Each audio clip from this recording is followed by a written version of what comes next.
If you really want to break that drinking cycle, get serious about these 3 things. The first thing you got to do is get really honest with yourself. You're thinking, well, I'm already being honest. I already know that I need to quit drinking. But are you being completely honest with yourself? Are you telling yourself things like, well, maybe if I take a little break from it, then I'll be able to drink manageably in the future? Are you telling yourself, okay, I need to take a break. I really overdid it and I need to, get some distance from it, but eventually I'll be drinking again? Are you telling yourself, yeah, I need to break that drinking cycle, but I just need to cut it back? These are all ways of minimizing the drinking issue, which eventually will lead you back into the drinking problem. Because at some point, maybe you're sober for a week, maybe you're sober for a month, maybe you're sober for a year or two. You start to think, okay, I got it. I'm stabilized now. Things are better. It will be different this time. That thought, it will be different this time, is the number one cause of relapse. That is the thought that is going to take you down. So you absolutely have to figure out how to get very, very honest with yourself about it. Now, that honesty might look something like, but another piece of that honesty is about realizing that the grass is actually greener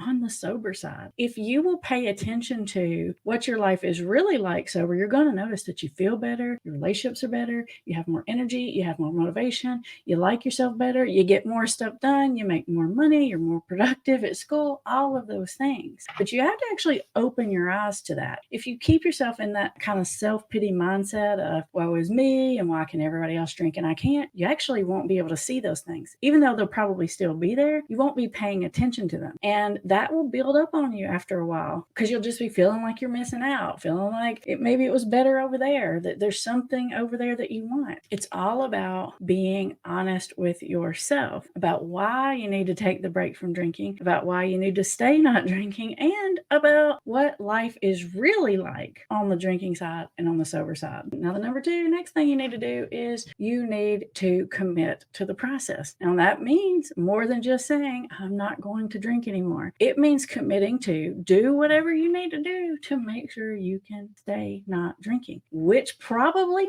means, at least for a while, not going to certain places. It probably almost always means that there's a person or two that you need to kind of distance yourself from. Now, I'm not saying that you can never talk to this person again, although in some cases that might need to happen. You're the one that knows that. But you've got some people in your life that trigger your drinking. I'm not saying that they're worse than you. I'm not saying that it's their fault. I'm not saying that they're bad influences. I'm saying that you associate drinking with certain people, places, and things. And you're going to have to remove yourself from those people, places, and things in order to not be triggered all the time. After a while, that gets easier and easier. You don't have to stay away from anybody who has a drink forever, but you are going to have to make some changes in your life. And some of those people, places, and things might be really hard, but you're going to need to commit to it. You're going to need to be willing to do what you know deep down inside you need to do in order to make this change. And this third step is actually your fail-proof step. In case number 1 or number 2 falls through the cracks, you need to create accountability, which means you need to make it really, really hard to relapse, which will help you on those days when you do come across those people, places, and things or triggers, or you have to be in a situation, or you start having those doubts in your mind and you start maybe feeling like the grass is greener over there on that drinking side, or that you're missing out on something. If you've created accountability and you've made it difficult for yourself to go back to alcohol, then you're a lot more likely to stay solid. Part of that number 1 about being honest with yourself is being honest with yourself that you're going to have some bad days. You're going to have some days when you don't feel like it anymore and you really just want to have a drink. That's where number 3 comes in. It comes in with planning. Now, how do you do that accountability? Several ways you can do that. The first thing you need to do is tell some people that you don't drink anymore. And I know that's a hard one, and you're thinking, well, everyone doesn't need to know my business, and you're right. And I'm not telling you to tell everyone, but you know that there's some people in your life that you need to tell, like your drinking buddies. If you're going to cut them off and never answer their phone call again, fine, don't tell them. But if you plan to continue that relationship with someone who you normally drink with, then you are going to need to tell them something. Otherwise, Otherwise, you're setting yourself up for failure. And you may even need to block certain phone numbers from calling your phone. Now, used to in the past, limit yourself or log off of, at least for a while, your social media. And if you really want to do number 3 super solid and make sure you are done with drinking alcohol forever, then put some kind of systematic accountability in place for yourself. Some kind of recovery monitoring system like SoberLink. You guys know I'm a big fan. SoberLink is a sponsor of this channel, but I love them no matter what. Been using them forever and ever, long before I was making YouTube videos. SoberLink is basically alcohol monitoring that you can put in place that happens on its own. It's an automated process where you set up and agree to be tested at certain times. You get a text message that reminds you to take a test. You take the test, your results are recorded, and you can have those results sent to someone else, which I do recommend. Now, you can decide who that someone else is. It could be your sponsor, it could be your counselor, your coach, it could be your family member if you want. But knowing that someone else knows is a big piece of that accountability, which actually makes you have to really stop and think about that relapse. It really helps to take care of that impulsive, I'm having a bad day, make an irrational decision that you're going to regret. Go ahead and put this in place before you get to that moment, because you're going to have moments like that. And it doesn't mean that you don't want it. It just means that you're human and you have to plan for those days. Now, if you want to learn more about SoberLink, I have put the link for you in the description. And up next, I want you to watch this video, which is all about relapse prevention.